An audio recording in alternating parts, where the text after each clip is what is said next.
So today's video is going to be a little bit different than what I normally do here on this channel. I'm actually going to be doing this video as per subscriber request. This is something that a few people have requested me to do in the past and more recently as well. So what I'm going to be discussing with you guys today is a TCG, a trading card game that I tried to develop many years ago. We're talking probably like a decade. Just to give you a heads up here before we start the video and give you this option, I believe that around the first 10 minutes or so of the video, it's just me explaining the backstory of the game, how I came up with it, what inspired it, the challenges that I faced, and ultimately why I didn't go forward and publish it. If that's something that you're not interested in listening to, you just want to know what the game is and what the rules are, I'm going to put a timestamp both on the description and on the comments. You can just click that and you can skip all the backstory if you just want to know what the game is. This was something that I originally mentioned on a very old Yu-Gi-Oh video that I made, one of my very first videos on this channel. This was something that I brought up in the reference video to discuss the Wizards of the Coast patent, and I was discussing, why we don't see a lot of TCGs coming up, or why does it seem that every TCG that comes out, it's only like major companies that make them and have a super greedy business model. The problem that these games usually will suffer from is either a rotation system or a power creep problem. Rotation, of course, being something that Magic the Gathering or Pokemon will suffer from, where every card that they print out one year, next season, next year, whenever it is no longer legal, right? You can no longer play them. There are other card games which I have criticized to no end, like Yu-Gi-Oh, which they do not suffer from the rotation business model, but as a consequence, they suffer from a more problematic issue, which is power creep. Since Yu-Gi-Oh is a game that does not rely on a rotation or seasonal model, right? The cards that you used to play don't necessarily, usually, unless they get banned, but usually they don't become illegal. It's not like you can't play with them anymore. Theoretically, you can play with a deck that is 20 years old, theoretically. In practice speaking, comes in the issue that Yu-Gi-Oh particularly suffers from, which is power creep. Since Yu-Gi-Oh doesn't use a rotation or a seasonal model, that is not one of the avenues where they can count on revenue from. That is not one of their streams of income. As a result, all their revenue comes from the sale of new cards, which naturally influences the business model and creates a problem with power creep. It's intrinsically tied in with the card game. The very obvious problem with this business model that everybody can see, and I think everybody saw it coming as well, is that it encourages and it forces the company to constantly have to create stronger and better sets. If you have a game where you can technically play with a deck that is 20 years old, what's the incentive of buying the new things coming out? What's the incentive of buying the new sets if the older sets are just as good, right?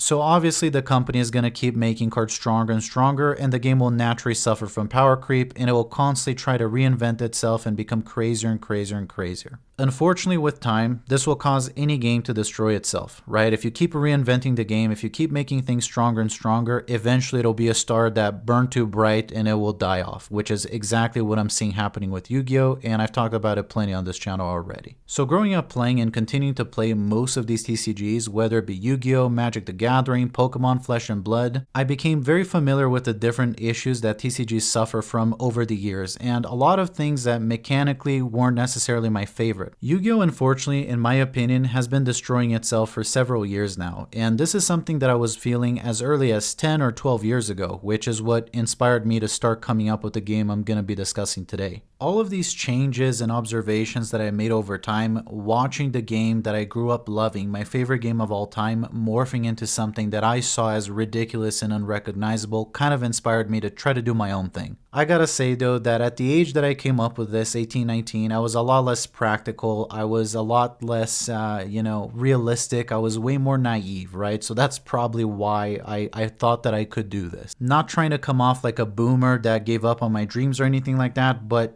I didn't consider certain challenges when creating a game. I finally started locking down the rules of the game. I started looking into commissioning art, looking at licensing, publishing, and all that, how much everything would cost and how to go about it. So the first obvious roadblock that I ran into was time, right? This was a time where I was working a lot. I was getting ready to join the military. So creating a TCG and actually going through with it was the last thing on my mind. The second obvious roadblock that I came across was financial, right? I mean, to commission art, I'm not an artist. To do the licensing, hire lawyers, and everything that you need to actually publish a game, I just didn't have the money. And all of that, I could have still have gone over. I could have still persevered even with that. But the third and final thing that was the nail on the coffin that made me completely abandon this project were lawsuits. It was Wizards of the Coast.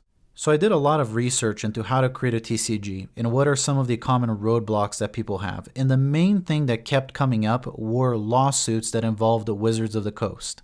It was my understanding at that time that Wizards of the Coast had a very broad and unspecific patent on trading card games in general, and they buried several people in court very often when they try to come up with the games. My understanding at that time, based on my research again of 10 years ago, which might not be right, is that even Yu-Gi-Oh had to pay some sort of royalty to Wizards of the Coast because the games shared in some similarities. I looked into several cases and several lawsuits regarding this subject that involved Wizards of the Coast, and it looks like they would always win, or they would always bury the opposition party in massive court fees. So very quick, my conclusion was that unless I was directly working for Wizards of the Coast and I pitched this game to them or got their authorization to make it in some way, or I was some massive company like Konami, Capcom or something, it wasn't going to happen. It was even more disencouraging to see that some of the new TCGs coming out were being made by massive companies, right? I saw Hearthstone coming out. Of course, it's made by Blizzard. It's not made by some company you've never heard of. And I'm not saying that it's impossible to happen. Like, I'm not saying that it's impossible to do, that I know for sure that it cannot happen, right? I think that Flesh and Blood might be a good example of it being possible, but I'm not even sure what company does that game. It's just that at that age, looking at all this and looking at the grand scheme of things, how much it was going to cost, am I going to get sued or not? Am I even going to be able to go through with it? You know, am I wasting my time? Am I going to waste my money type of thing? Those were the things that at that age I was starting to think about, and unfortunately that's why I abandoned the project. I essentially had other things going on, and you know, a fight with Wizards of the Coast is not really something that I was trying to bring into my life.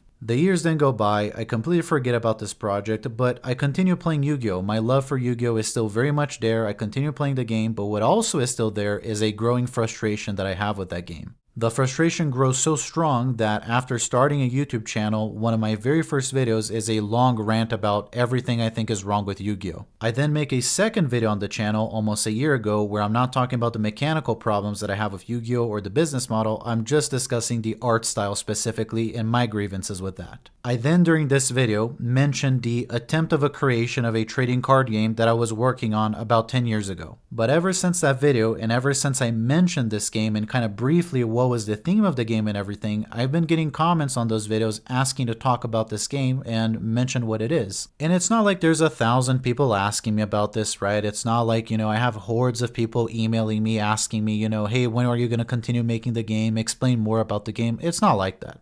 But I have had a few consistent inquiries, even on my most recent video, where people are still asking about this game, and honestly, I didn't bring it up again. I haven't brought this up since that video, which is like a year old. But over time, enough people have been inquiring about this and bringing it up over and over, even after a year, they seem to still remember that I briefly mentioned this thing on this one really crappy video I made like a year ago, and it just seems to keep coming up. So as a courtesy, I figured I would talk about this. So that's what I'm going to be doing today. I'm going to be discussing this game, the concept, the rules of the game, the artwork, the vibe of the game, and everything that I had designed for it. I mentioned all this background and I mentioned, you know, that I'm doing this as a subscriber request, not because I don't want to do it or anything like that, or because I feel forced or something or compelled. It's more that I'm hesitant. I am hesitant to talk about it because I feel like it comes off a little bit pretentious, like I'm reinventing the wheel, like I'm better than Kazuki or something, like, yeah, the reason I invented this is because I was tired of Yu-Gi-Oh! And I made something better. I don't know how good it is. I don't know how interesting it is. It's not that I'm embarrassed by it or anything. I personally think it's a really cool concept and idea. It's more that I'm hesitant for those reasons. I just don't want to come off like, hey, I think that I'm better than Kazuki. I'm better than Pokemon. I'm better than Magic the Gathering. I found a solution to all these problems and my game is better. It's not really like that, right? I'm not fundraising for the game. I've never brought up that I was even going to continue developing the game. I just brought it up in passage and people were interested. With that said, it's not that I'm opposed to actually making the game and publishing it and making a reality. It's not that I'm completely close to that, especially now as an adult. I feel like I'm more informed and have more resources to maybe do that. Also, with the Wizards of the Coast patent having expired and all that, I'm not close to making the game if,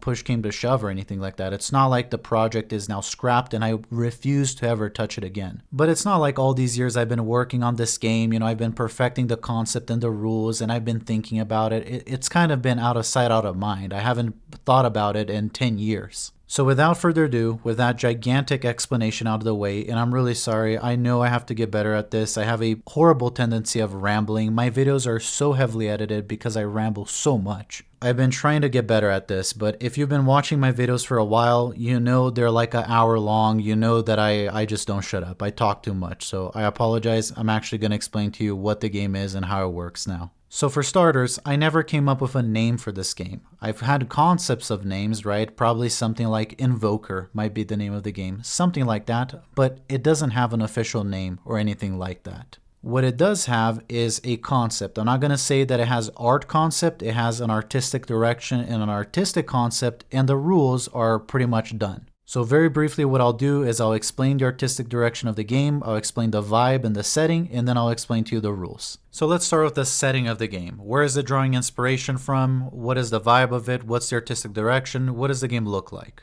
This game draws some inspiration from the original artwork and setting of the original Yu-Gi-Oh! Duel Monsters era. I'm a big fan of Kazuki Takahashi's original work, not only of the original game, but especially of the original art of the game. So although the game does draw some inspiration from Yu-Gi-Oh's original artwork, artistic direction, and Kazuki's original vision, it doesn't really share in all those elements. There's really nothing in the game that has to do with ancient Egypt, pharaohs, ancient Egyptian gods, or anything like that. It does really lean more heavier on the dark magic, occultism, exorcists, spirits, angels, that side of things, way more than the Egyptian stuff, really. So the premise of this game essentially revolves around a duel between two master occultists. Both players are themselves, they're not characters with special powers or anything like that, they're playing on an equal playing field. What can differ between the two players, other than just the deck itself or the build or the archetype that you're playing or whatever, is the relics that you're using. So each occultist before the game gets to choose a relic. This is not random or anything. You get to choose what relic you want to use, and that is your equipment for the entire game.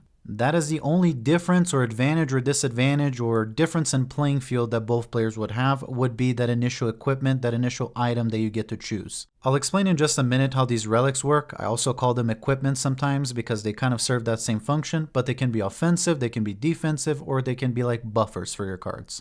So your occultist, which is supposed to be an extension of you, actually has an active participation in the game, right? So you can actually attack with your protagonist and he has a direct participation on the game. The closest thing that I can compare it to is something like Flesh and Blood, where your protagonist or your hero is an active participant in the game. You can actually attack with them. They also represent your total life points, quote unquote. So it's a little bit different from Yu-Gi-Oh! In that sense, where the player is very passive, you know, just on the receiving end of the damage and all that. In this game, the player is actually part of the game, can attack, and is actually the target. So the objective of the game is to, quote-unquote, destroy, here for YouTube, the opponent's target. So your objective is to destroy the opponent's occultist. So forgive my crude drawings here, I just want to give you an idea of what the board looks like in conjunction with me explaining how the game is played and the actual rules. So the board looks like this. On the very ends of the board, you have both the occultists, and immediately next to them, you will have the relic, which is that equipment. So I will start just briefly by saying that there are no equipment cards in this game. The only equipments are the ones you initially choose for your occultist. So your monsters, quote unquote, which I call them summons, they cannot have any sort of equipment. Your summons can, however, receive different types of buffs, which I'll explain later how they work, but they are all temporary. There are no permanent equipment cards for your summons or your quote-unquote monsters, right? So there are only 3 summon zones in this game, and they're actually called planes of existence, and I'll explain how they work. You can only have 3 active summons at one time. That means you can only have a maximum of 3 monsters on the board at all times. Each summon, and I'm going to refer to them often as monsters just so you know what I'm talking about, but each type of summon can only go into one of these zones of play. There are again only 3 summon zones, and those are the angelic zone, the mortal zone, and the demonic zone. So why is that important? It's important because your summons or your monsters, they're either of an angelic nature or a demonic nature or of a mortal nature, and they can only inhabit their own plane of existence. I guess in more symbolic terms, you could say that a demon cannot be in heaven, an angel cannot be in hell, and a mortal cannot be in heaven or hell. They can only be alive or on earth. Even the player themselves or the occultist is actually part of the mortal zone, and that's relevant because certain cards, spells, and things like that affect different zones of the game. The next rule for the game, or I guess way that the game works, is that you can only have 3 active summons at all times in the game. So you can only have 3 monsters on the board at all times. And as a matter of fact, you can only have 1 summon or 1 monster per zone. So you cannot have all those 3 monsters in, say, the angelic zone or the demonic zone. I'll explain why that's the case a little bit later on here, but it's based on how the game works, and my entire quote-unquote design, I guess you could say, behind this game is I always wanted it to look very clean.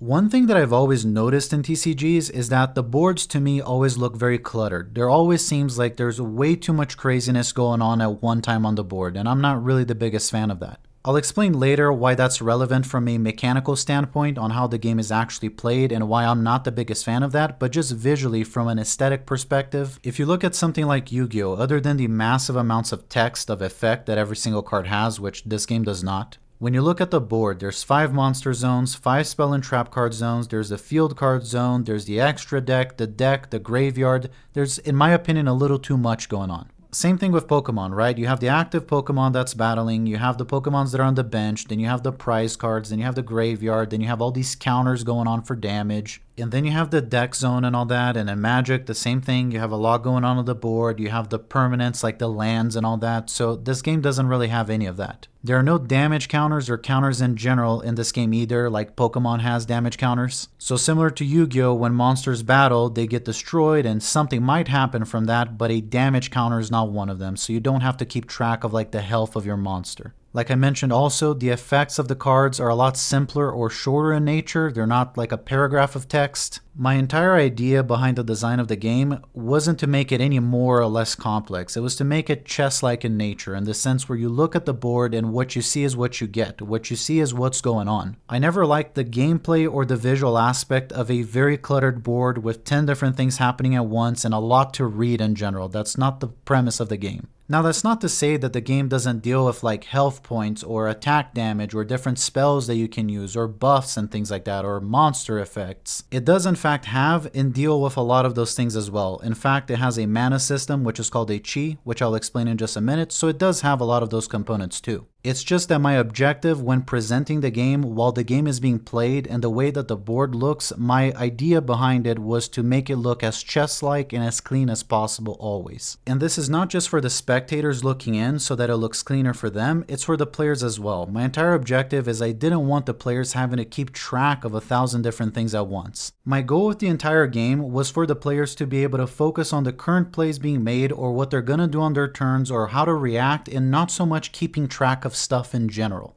I didn't want the players having to keep track or focus on damage counters or how much health a monster still has or 10 different effects going on at once. The whole philosophy of the game, while there are multiple parts happening at once, is that you are only focusing on one thing at a time. The whole premise of the game is supposed to be a constant action and a reaction, reaction, back and forth. That is the premise of the game, not 10 things chaining together. One of the key things that was important to me when making the game was designing something that wasn't memory oriented, like a defining skill of a player is not necessarily their memory. A big reason for this, and I guess anti-inspiration, was the way that Yu-Gi-Oh works. A big problem that I've observed of Yu-Gi-Oh over the years is that a more experienced player cannot enjoy their time with a returning player or somebody that's not up to date with everything on the meta. The reason for that is because Yu-Gi-Oh has so much going on at once and there is so much memorization required because the cards have so much text to them that if two players who are not completely familiar with each other's deck go to play, they're going to waste a lot of time reading and they're going to get annoyed with each other. One thing that I noticed with Yu-Gi-Oh that's horrible is that a more experienced player cannot play with a newer player because the newer player is just going to sit there half an hour reading every single one of the other player's cards. And there's timers, that generates toxicity, and in general, it's not fun to sit while someone tries to understand what your cards do. So my whole idea was to not only make it look very clean, but not rely on memory. It's something that visually you're supposed to be able to look at it, and once you know how the game is played, you look at it and you get what's going on and you can play. That's the idea. I was hoping to make a game that was a little bit more approachable, even by people who have never played in TCGs before, right? Somebody that's picking this up for the first time, while also retaining some of that complexity, but a lot of that complexity is happening in your hand. It's happening behind the scenes, not in your face, not on the board. If you ever watched a modern Yu-Gi-Oh game and you look at the board and you look at the amount of transitions going on, the amount of deck search, the amount of things going on the board, you're going to understand what I'm talking about. It's visually crazy. The skill of the game doesn't come from your ability to memorize things or keep track of 20 different things at once, or your ability to remember how to do a 10-step combo. Like, there's nothing wrong with that. It's just not the game that I made. Like I had said, it's supposed to be a little bit more chess-like in nature. Like, you know what the bishop does, you know what the king does, you know what the queen does, you know what the pawn does, in that sense. So as far as what the board looks like, there is only one more zone or one more component. So again, there is the sanctuary, where your occultist resides. There are the three planes, which are the three zones, the angelic, the mortal, and the demonic. And then there is a center zone, which is the fort. So without jumping the gun here and getting too much in the weeds already of how the game works, the fort zone is similar to how a field spell works in Yu-Gi-Oh! In the sense that you can only have one fort card at a time, right? So you can't have two forts. As a matter of fact, if you have a fort, your opponent cannot have one. It cannot share the zone. What the fort does is it provides protection or buffs or different effects that have to do with the field or your summons in general. It's positive for you in different ways. You or your opponent cannot play another fort card while there is one currently in place. It's like a structure that occupies that zone. You cannot just play another one and somehow destroy it or get rid of it.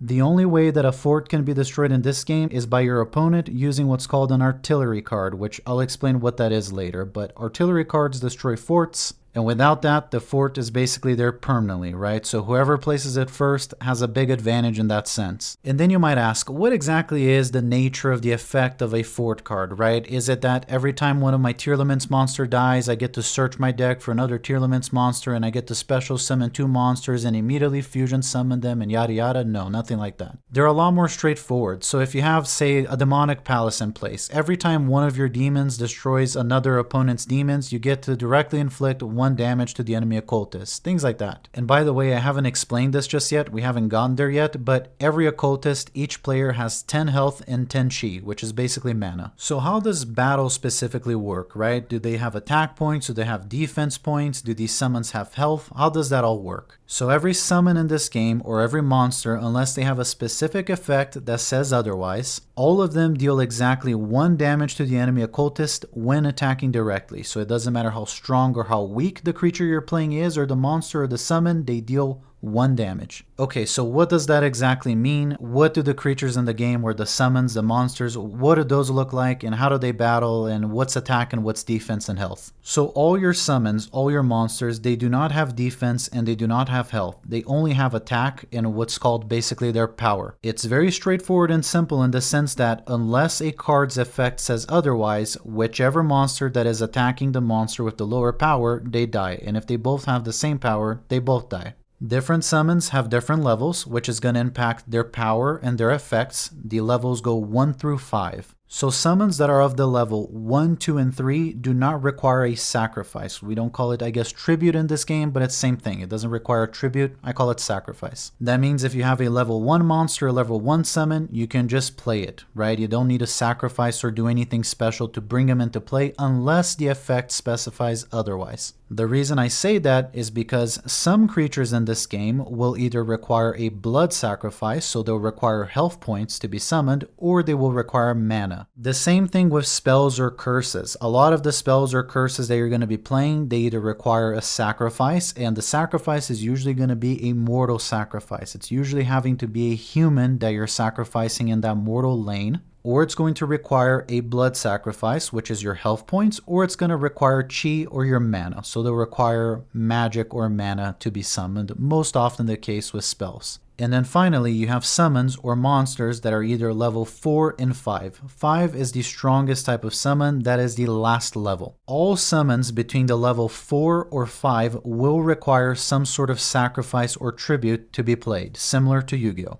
Generally speaking, it is the vast majority of cases that there is no difference as far as the amount of sacrifices that a level 4 or a level 5 monster or summon will require. Level 5 summons tend to have more power points or sometimes better effects than level 4 summons might have. Well, then what's the difference? Why wouldn't I just play level 5 summons and never play a level 4? Why, play the worst card for the same price? The reason for that is because level 5 summons tend to be higher profile, is the way I've come to refer it in the game. It's not necessarily that they're bigger in size, although they often are, but they are higher profile. So what does that mean? It means that there are more cards that are specifically designed, especially spells and curses, that specifically target level 5 summons. So generally speaking, in a head-on battle, a level 5 summon will normally be stronger than a level 4 and defeated. There are more ways outside of battle to defeat a level 5 summon. Generally speaking as well, level 4 summons tend to be more effect-oriented. They tend to be more utility-based than just raw damage. So how exactly does battle work, right? Let's say I have a level 3 summon that has 2 power points and some irrelevant effect that's not important right now. And let's say my little level 3 summon is fighting a very powerful like level 5 Demon King or level 5 Seraphim, right? And he's getting easily overpowered in this battle. What exactly happens? It doesn't matter who attacks or who's getting attacked. There is no spillover damage like in Yu-Gi-Oh! You do not take on your health the difference between the attack and the defense. So in a way, it kind of works like Hearthstone in the sense that, there's no spillover or penetration damage that happens there, but there's also no health points for the summons. So let's say my 5 power summon attacks your 2 power summon, right? And there's a difference of 3 power there. What happens with that spillover damage? The answer is nothing. There is no penetration, there is no spillover damage, nothing happens with it. It just means that because you have a stronger summon in play, it gives you more board presence, it's harder to get rid of it. Well, what happens then if I attack directly, right? I mean, if my summon has a 5 power level and I attack your occultist, your player, you should take 5 damage, right? No, you only take 1 damage. It doesn't matter what is attacking you, where they're attacking you from, their level, their power points, none of that matters. You will always deal 1 damage at a time to the occultist. It is a 1 direct attack. There are exceptions to these rules. I mentioned that, for example, level 4 summons often have effects. Often these effects will be, if you attack directly, you actually deal 2 damage instead. So there are exceptions, but that's the general rule. Every summon in the game can attack once. So that means that per turn, depending on the circumstances, the maximum amount of times you can attack in general in the game is usually 3 or 4 times.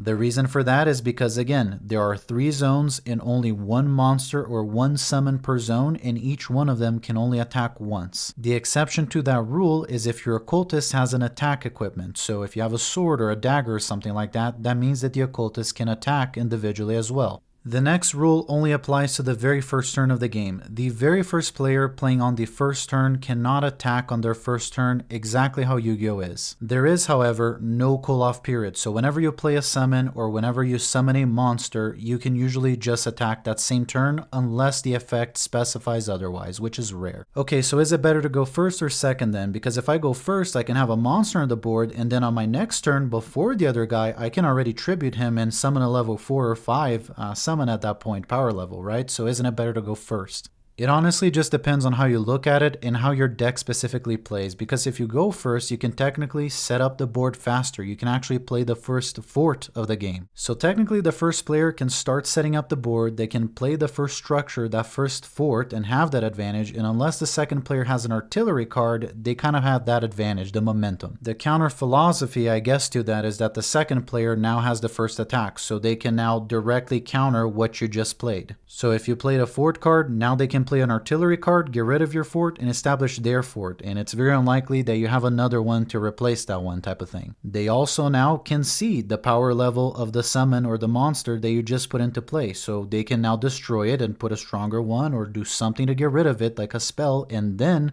summon a monster. And then on your next turn, you're going to have another answer for that, because if you don't have an answer, then now they have the advantage where they can put in a stronger monster or an extra one and so on. So a lot of it is going to depend on like the deck that you're running, the cards that you drew on the first round. A lot of it's going to depend on how you play. I don't think it's better to go first or second really. A big reason for that is because the game does not have trap cards. It doesn't have hand traps or face down trap cards that, you attacked me, oh, you activated my Sakuretsu armor, you activated my trap card. It doesn't have any of that. This game in general has a very strong philosophy of you usually in most cases not being able to play on your opponent's turn in general. Well, why is that exactly? Doesn't that make the game less interactive, right? Doesn't it make it so, your opponent is playing, there's not much that you can do on their turn? That is correct, and if that's what you like, Yu-Gi-Oh! Is probably a great game for you. One of the things that I despise the most on Yu-Gi-Oh! Is while I'm trying to play, my opponent starts playing on my turn a lot. This wasn't really a problem during the inception of Yu-Gi-Oh! But if you look at modern Yu-Gi-Oh! Now, usually your opponent is playing a lot on your turn. Like, look at a deck like Labyrinth. It's not your main phase, it's our main phase. That's what I wanted to get rid of. Oh, and why is there exactly a maximum of 1 attack per turn? Why can I only have 1 monster per zone? Like, why can't I have 5 monsters in the same zone? Or why is there just 3 zones? What's the reason for that? The reason for that is to promote more of a back and forth. The idea behind a lot of the rules of how this game is played is to always give your opponent a chance to respond on their time and the game not being instantly over. So what does that mean exactly? You cannot create an unbreakable board on turn 1. That is fundamental. What can you not do either? OTKs. You can never do a 1-turn kill or a 1-turn win in this game. It's literally impossible. The entire philosophy behind the game is to promote a constant back and forth and promote a sense of comeback, that every time on your turn it's a new chance to come back. You can never get OTK'd if you make a mistake. The idea behind also there being no trap cards in the game and there being very little, if any, effects that can be activated on the opponent's turn is to minimize as much as possible interruptions. The most annoying thing for me, and you don't have to feel the same way, this is just how I designed the damn game because of, I guess, personal reasons. This is a grievance I have. I hate getting interrupted during my plays. I personally, one of the things that I hate the most in Yu-Gi-Oh! Is having my train of thought broken. I don't like that break of flow that certain cards cause. The entire philosophy behind the game is not only to promote a consistent back and forth, but it's to promote a very fluid game. There's a flow to things that don't really get interrupted. Again, very similar to chess. You have your turn, you make your move. I have my turn, I make my move. We're not playing on each other's turn. There is no our main phase. This leads me to my next little rule here, which I guess are the phases of the game. It's similar to Yu-Gi-Oh! You have the draw phase, you have the main phase, the battle phase, and then the end phase. There is no main phase 2. First thing you do before every single turn is you draw 1 card, and then you can either play a curse, play a spell, or summon, and then you can attack. The attack phase is always the final phase of your turn. So why is that? Why is there no main phase 2? Why can't I use a spell after my monster attack? Again, it has to do with promoting the back and forth, because if a monster or a summon has an effect that, I don't know, it resurrects or something like that. Or let's say you have a mortal that's a priest, and the effect of the priest is when he dies, he spawns in heaven, right? So he revives as an angel in heaven. This will now give him an opportunity of a comeback. Why? Because now it's his turn, and you couldn't play a spell or attack the other monster that was now summoned or resurrected.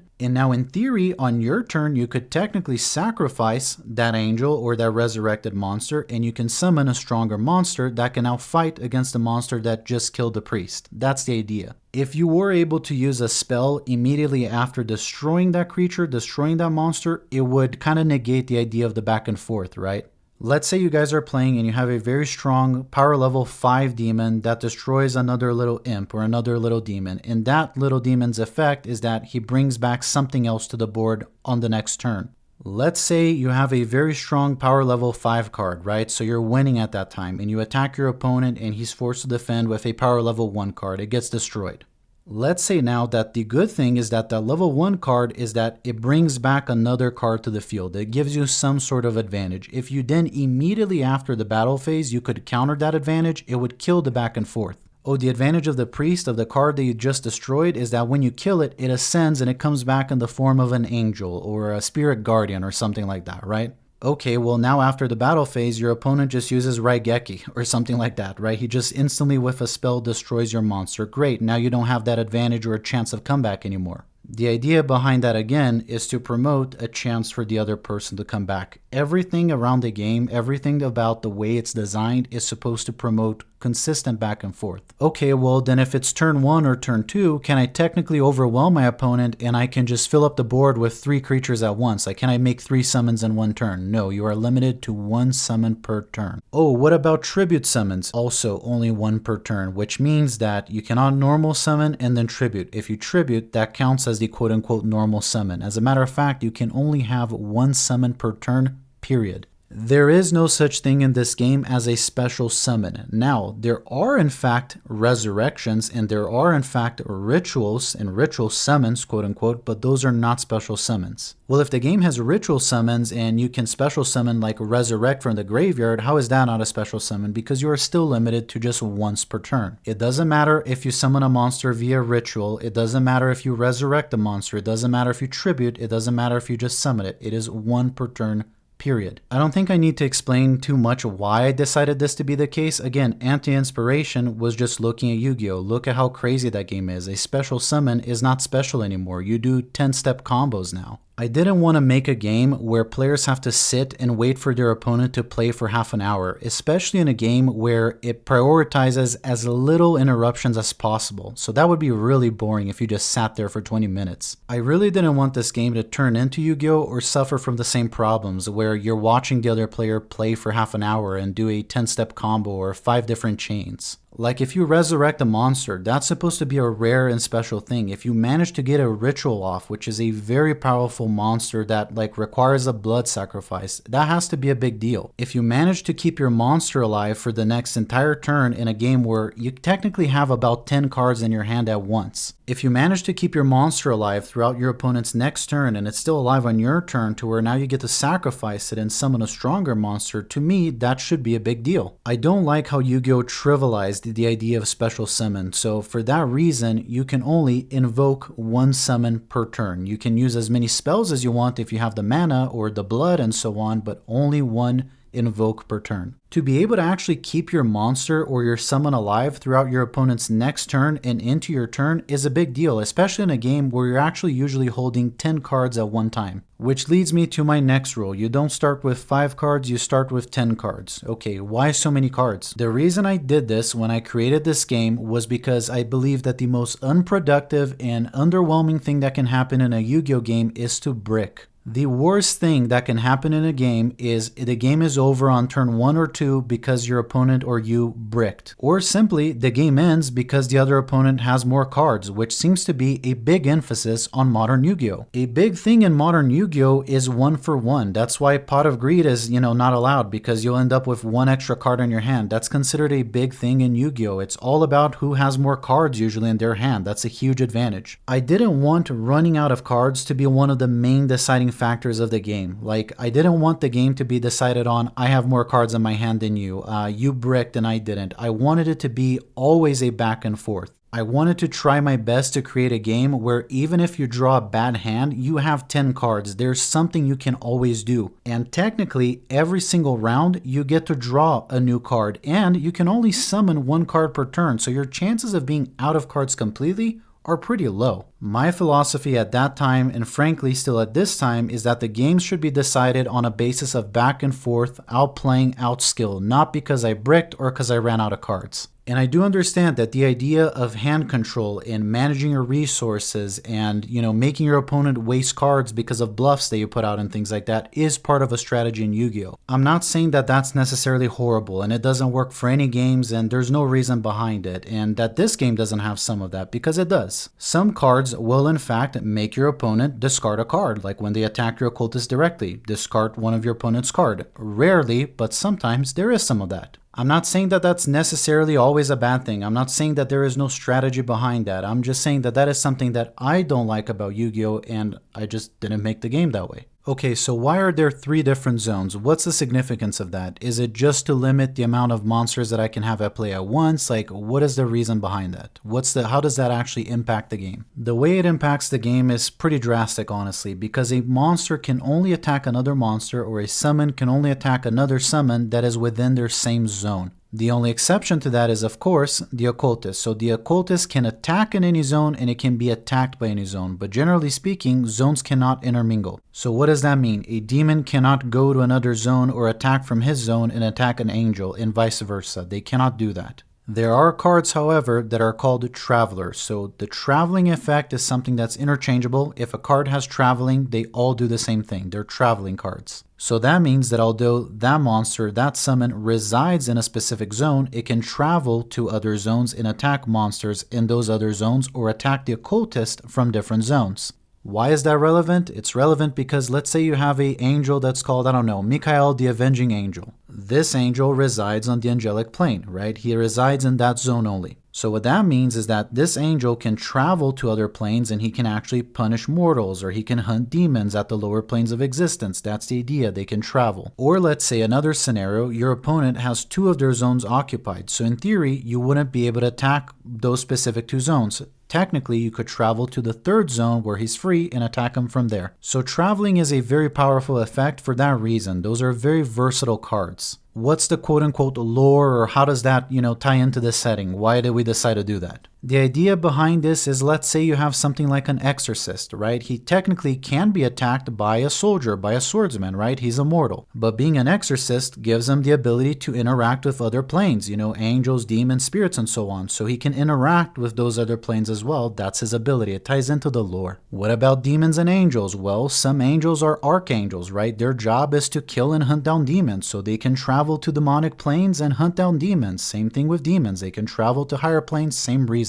That's just more to explain to you the setting of the game, the idea behind it, the lore, and so on. That's like the philosophy behind it, I guess. Oh, you mentioned earlier that there are some cards that are also rituals. You need a ritual to summon certain cards. How exactly does that work, and why is it not a special summon, or why is it? So the way that ritual cards work in this game, it's pretty different than how they work in Yu-Gi-Oh! So the way that they work is very similar to a tribute summon. You don't just play a ritual and tribute cards from your hand like you would in Yu-Gi-Oh! They have to be active on the field. Summons that require rituals are often going to be the most, if not some of the most powerful cards in the game. Those are normally going to involve sacrificing 1 or 2 monsters from different zones, or a blood sacrifice, or mana, or all of the above. Oh, then how does it work? Do you have to have the ritual card and then the ritual monster in your hand at the same time? No. If you have the ritual and you satisfy the requirements to perform that ritual, you have all the sacrifices, the life points, whatever it is, you bring it straight from the deck. That is not considered a quote-unquote special summon. Again, the game does not have special summons. That is a summon. You can only do 1 of those per turn. And if you do a ritual summon, that's the summon for the turn. You can't then play something else. That's it. So it might be that you activate the ritual and you have to sacrifice something from your mortal zone in your angelic zone, or just the mortal zone, or it's usually going to be the mortal zone. But let's say it's the mortal zone and then you sacrifice 4 life points. So you sacrifice 4 of your health. The lore, the reason behind that, the idea is you're doing a blood sacrifice. Why is that good? Because the card is normally going to be that strong. Why is it bad? Because you don't have that many life points. You only have 10, so 4 is a lot. Or let's say it's a ritual that you're summoning an angel, and those won't require blood sacrifices, but they require a lot of chi, a lot of mana. Mana is what you use every single spell or curse in the game, so it prevents you from having those resources available. It's a big deal. So how do decks differ from each other, right? Like, what's the difference between my build and your build? Well, you might have a more demon-centered build than mine, or a more mortal-centered, and so on. The other thing is, much how like Yu-Gi-Oh! Has archetypes, this game has factions. So what does that mean exactly? Is it like Flesh and Blood, where a card from like that hero or that faction can't be played in my deck? How does that work? That's not how it works. It can, and in fact a lot of cards will work for any deck, but the idea behind it is that you choose a certain faction because it gives you benefits to others. So let's say you're playing with one of these samurai factions or something like that. So there will be different buffs and different interactions that all the samurais have with each other. Some of those cards will only interact with each other, or they will only interact with spirits, demons, or angels that are belonging to their quote-unquote faction. So it's not that you can't necessarily mix and match, and there is a lot of overlap, but there are also like underlying archetypes mixed together in the same deck a lot of times. Because here is another rule of the game. You can only have 1 copy of each card. You cannot have more than a single copy of each card in every deck.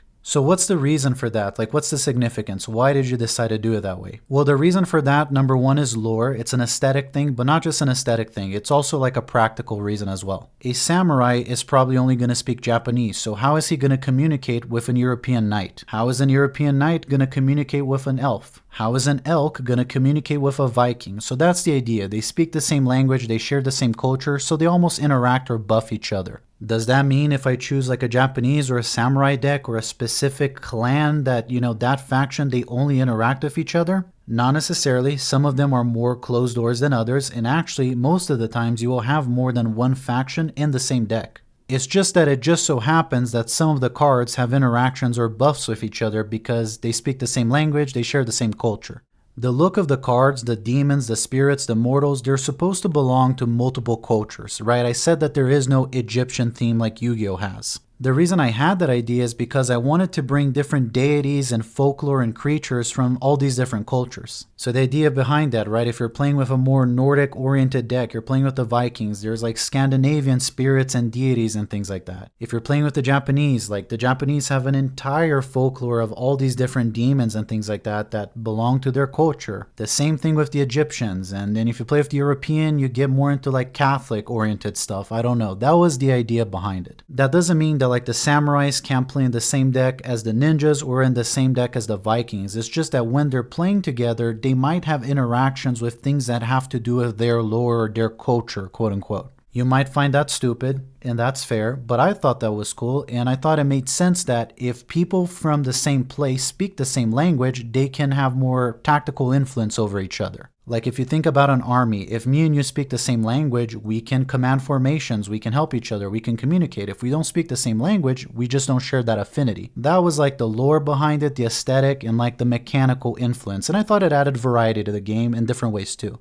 Much how there are cards that are travelers, right, that can go between different zones. There are cards that are called channelers. The channelers, they have different effects. They can summon or summon the power from creatures that are in different zones. The mortal zone tends to be the weakest zone as far as like attack points. So a king demon will usually be a lot stronger than like a samurai. A angelic deity like a seraphim or something like that is usually going to be a lot stronger than like a medieval knight or something like that. They're usually stronger than humans. The way that humans are strong though is number one, they have one specific zone that it's important because they are the only ones that can attack from that zone. But number two, it allows the idea of a channeler. It again continues to try to play on the idea of like occultism, possessions, shamanism, and all that. That's the vibe of the game. The inspiration for that was actually something like Shaman King, by the way. So that's why that's done that way. I thought it was a cool thing. So why exactly are all the cards limited to a maximum of 5 attack no matter what? Like why is it 1 through 5? The reason for that is power creep. The entire idea behind this game and the entire philosophy of how I designed it was for power creep to never be a problem in this game. At least that was my hope. I never wanted this game to have a seasonal model. I never wanted this game to have a power creep problem. This is why there are hard limits set in place to the core of the game so that cannot happen. It's against the rules. You can't next season come out with a set where there's a monster that deals 6 damage that goes against the core rules of the game. Like I hate to be picking on Yu-Gi-Oh specifically again because it's not the only one that has a problem, but their business model in particular, it's like at its core, the way it was designed, it's just intrinsic that the business model will have issues with power creep. So it's not that I have so much of a problem with people making money or getting rich, or I don't understand that things require money. Like I very much understand that. I just didn't want the game to be impacted by that. I didn't want the game to be worse because of the business model. With that said, I know it was a long video. If you stuck with me till the very end, don't forget to give me a thumbs up. If you're not subscribed, make sure you subscribe, and I hope you have a great weekend.